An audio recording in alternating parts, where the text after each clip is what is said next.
Before we get into the video, I just want to offer my condolences and take a moment to remember those service members that have passed away over there in Afghanistan.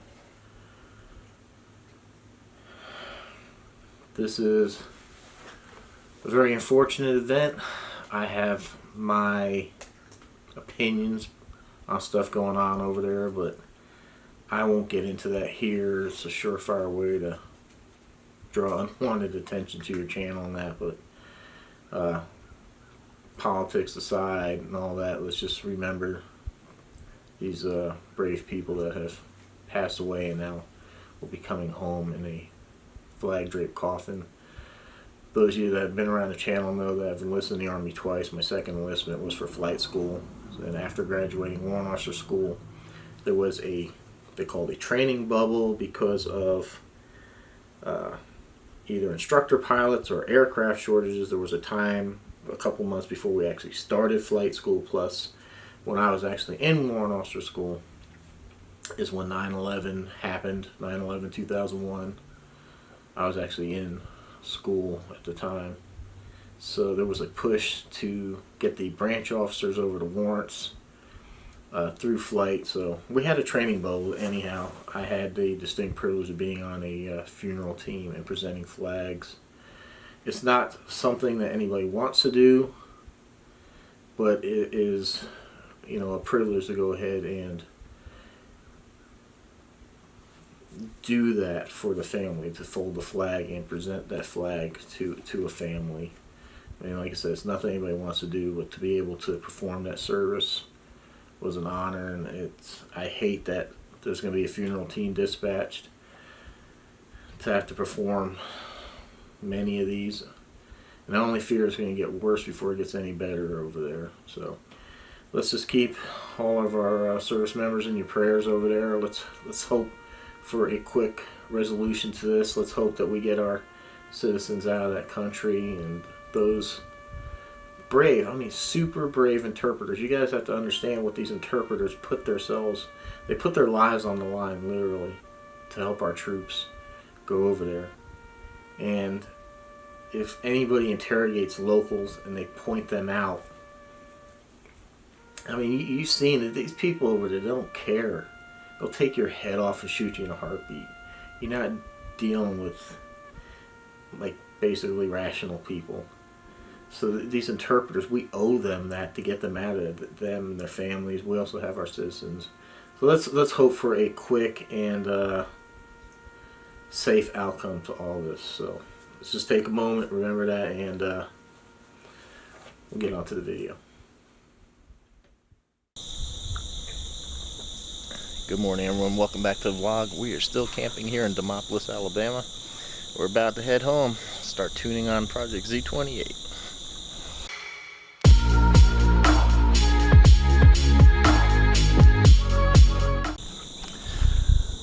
What a beautiful morning. Look at that. That's what I love about camping. Just the beauty, the peace, the quiet. And then you have people. Don't be this guy. I mean,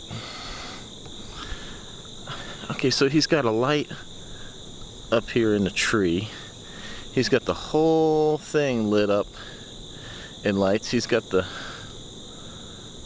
blue lights there on his camper. He left that front light on his camper on. I mean, we come here to the woods. You know, there's no street lights here. There's no street lights. We come here for the dark because we want to look at the stars and all that stuff. And then you always got that one special person that wants to light up everything. See, all his lights shining in the side of our RV all night. And he's got his little decorations there. He actually has a, focus here, a refrigerator. The white thing over there, he's actually got an outside air conditioner. He's got a satellite dish. He's got a pot that he burned a bunch of stuff in. He's got a carpet. That's not, that's like taking ownership of the campground and let you the, whatever, I'm not gonna stop complaining. Yeah, I don't know what it is with the lighting situation anymore. Everybody's, not everybody, there's a lot of people now just come out here and string up lights all over their campground, mark out their campground, light up their whole thing. And even manufacturers are like putting these really bright LED lights on the caps of their trailers, you know, the fifth wheels and travel trailers like that. They're putting these like ridiculously bright LED lights on there. I don't get you. You know, if you want a lot of light, go spend your night at Walmart or something. Yeah. Anyhow, check this out.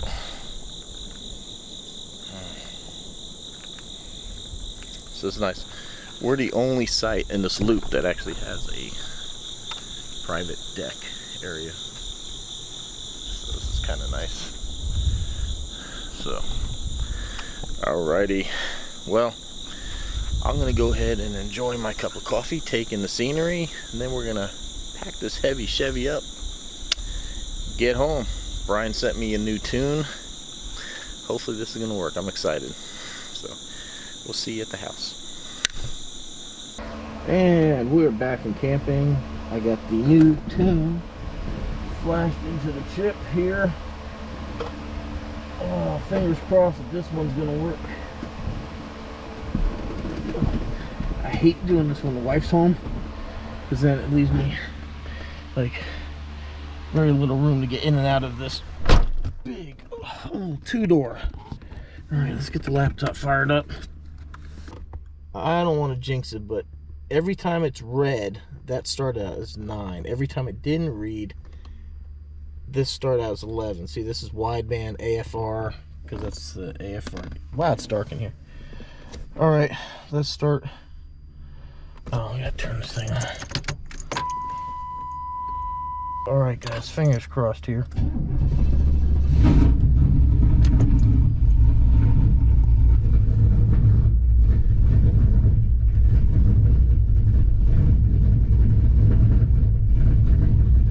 And nothing. Damn it.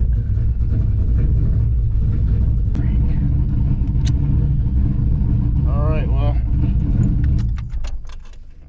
back to the drawing board with that. Dang it. I was really hoping.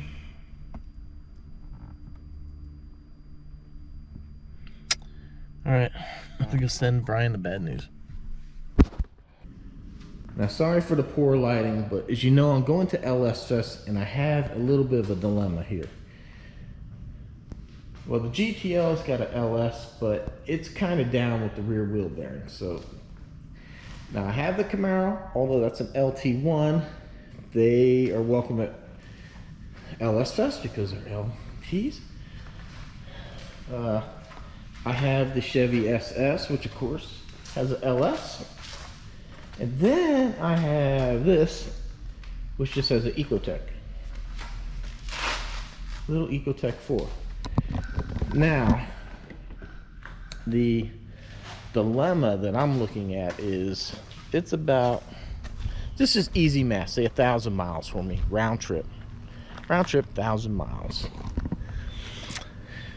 The Camaro, it does have active fuel management, but since I put the Pro Charger on it, it's yet to ever kick into it. And it does seem, I probably can get 22, maybe 24 if I drive it okay.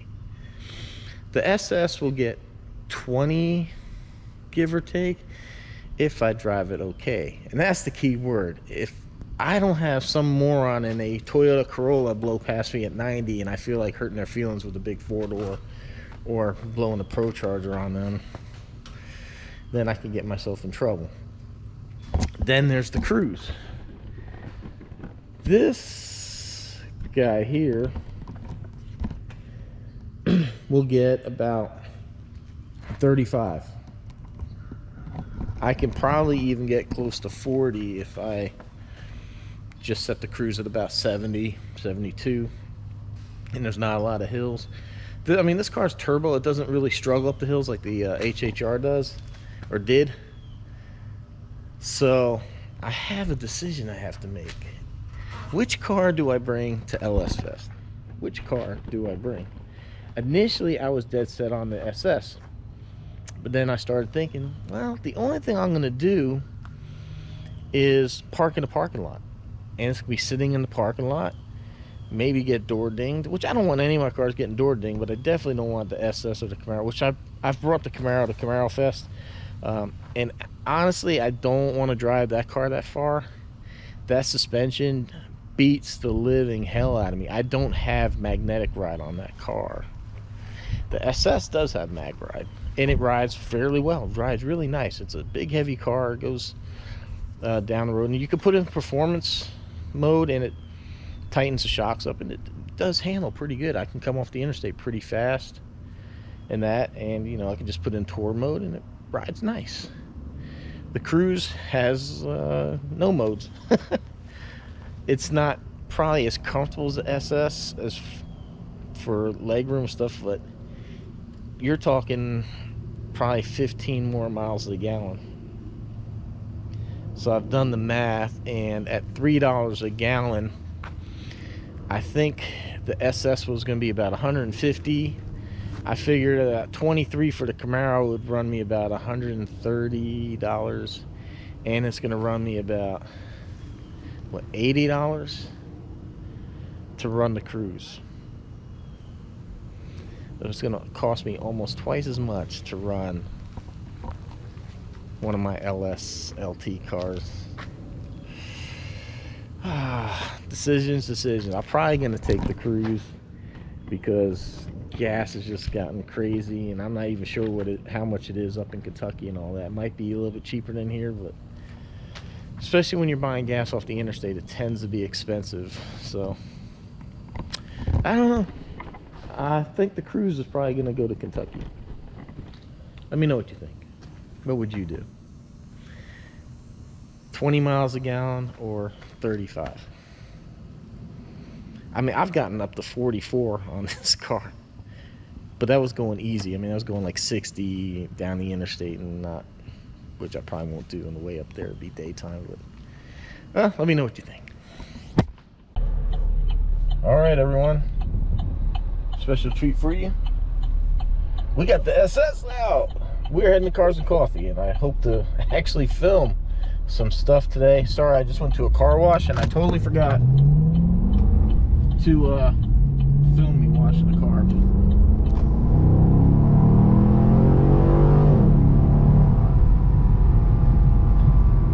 LS, baby.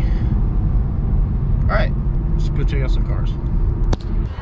Alright, this looks like the guy I talked to last time I was here. GT500. Let's check this out.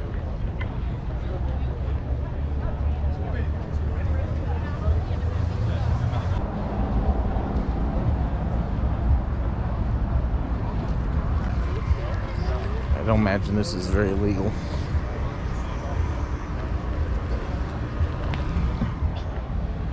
I wouldn't even want to get caught having that in the car, just in case. A couple Z01s.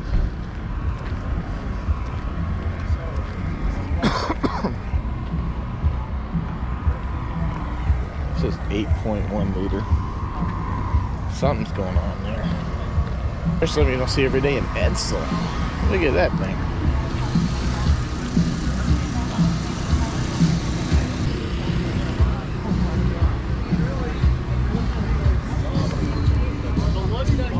The original GTO. Check this out.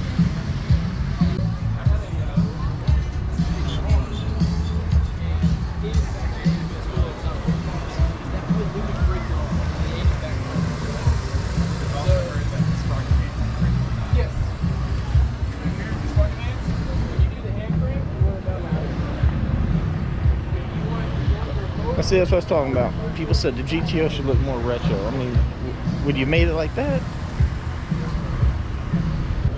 Oh wait, hold on. That was my first car right there, 69 Camaro. Gotta go check it out. Yeah, it's just hold on to like a number more hours. So glad. I know. My friend Andy always takes his top off, and it always rains. So I was yelling at him this morning. I was like, "Why would you do that?" Yeah, I took my T-tops out on the way here to the sun. Not a Dodge guy, but I always love these old Cudas.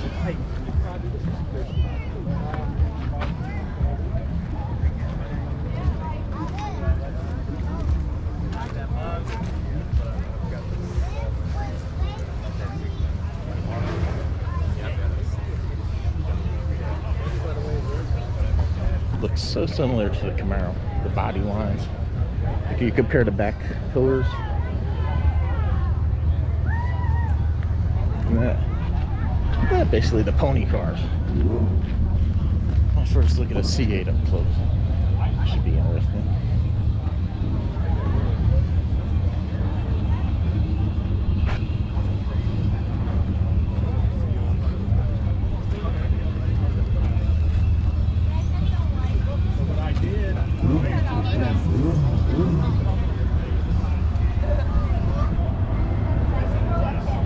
Sticky on one side, and you can just put it on there and it covers it up.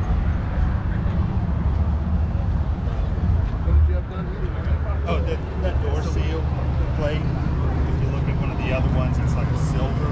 Oh, I got you.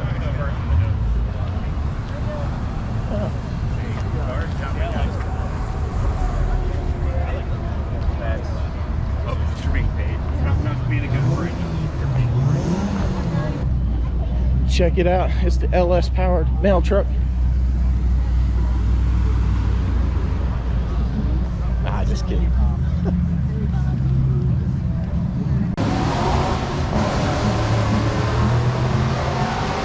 That's what gets this stuff shut down. Don't do that. Well, that's about it. It's not too much more here. I can just give you a quick look. I'm done doing the in-depth detail videos about stuff. Alright, I'm going to talk to a couple of my fellow holding owners. As I'm filming this right now, Hurricane Ida is on its way to make landfall in the Louisiana, New Orleans area, and our thoughts and prayers are with everybody out there. I know what it's like to be, go through a hurricane. I've never gone through one of that intensity. Came pretty close to it with Andrew when I lived in the Tampa area, but luckily I've never had to go through a storm that large, and hopefully I never will. So, and I really feel for everybody out there. I know there's going to be some destruction, but I hope everybody's safe. So, again, everybody, let's take a moment, think about the people in that area. This is bad. I mean, this thing blew up and came out of nowhere. I mean, this is just amazing. Sorry, mosquitoes are like super active. Anyhow, I'm going to go ahead and wrap up the video now so I can go ahead and get it posted for you for Monday. I haven't heard anything back from Brian on Project Z28. The last I heard from him, dang it, man. He said that the tune that worked, that the wideband actually read on, he said that he would deconstruct that tune and reconstruct it to the tune that's in my car, because that tune is basically written for somebody else. So he would have to dissect that data, figure out why that was reading, and then actually just take the engine parameters and everything that he's programmed for this car and working it into that tune. Then we should be able to get it working. So other than that, that's all I got for you. So hopefully you enjoyed this video, the car show, the little bit that I showed you, and everything else going on. Gonna be piddling around with the lawnmower today because I expect we're gonna probably have lots and lots of rain. I don't think I'll film it, but I just put a carburetor in this thing last year and it's already acting up again. I can't get this thing. It'll only run if I squirt gas in it, and I don't know why. I checked the fuel pump. Yes, I actually got a fuel pump. It's squirting gas, and I don't know if there's something with the carburetor. So I just bought another carburetor. I'll put it in, and then when I get that one out, I'll dissect this one. I don't know. It's always something. Alright, everyone. Like, shares, comments, appreciate it. Please subscribe if you haven't. Hopefully we'll be hitting the road here next year, travel full time. I hope all the craziness in this world with the pandemic and everything else will friggin' subside and we go back to living some normal lives. Until then, stay safe, take care, and we'll see you on the next one. Thank you very much for watching.